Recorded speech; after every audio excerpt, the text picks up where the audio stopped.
devastating news. And I know we'll have a moment of silence before the game.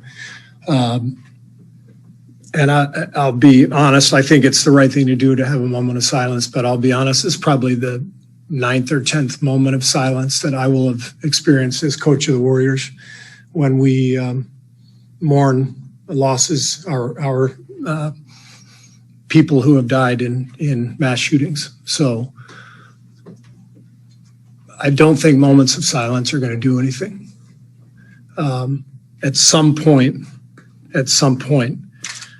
our government has to decide, are we going to have some common sense gun laws? It's not going to solve everything, but it will save lives. And, you know, several years ago, the House passed a background check law, H.R. 8, passed the House with bipartisan support, never made it to the light of day in the Senate, despite the fact that 80 to 90% of Americans support background checks.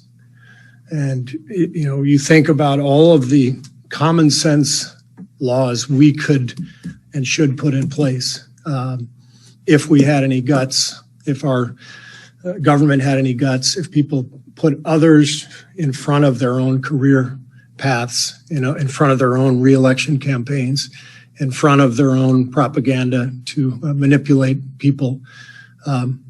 It's right there in front of us. You know, this happens in churches, it happens in schools, it happens right downtown here in Sacramento. You know, a couple of years ago, a madman sat in a hotel room in Las Vegas and opened fire with semi-automatic fire on people at a concert. Did we do anything about it? The House tried to, and the Senate refused to even look at it.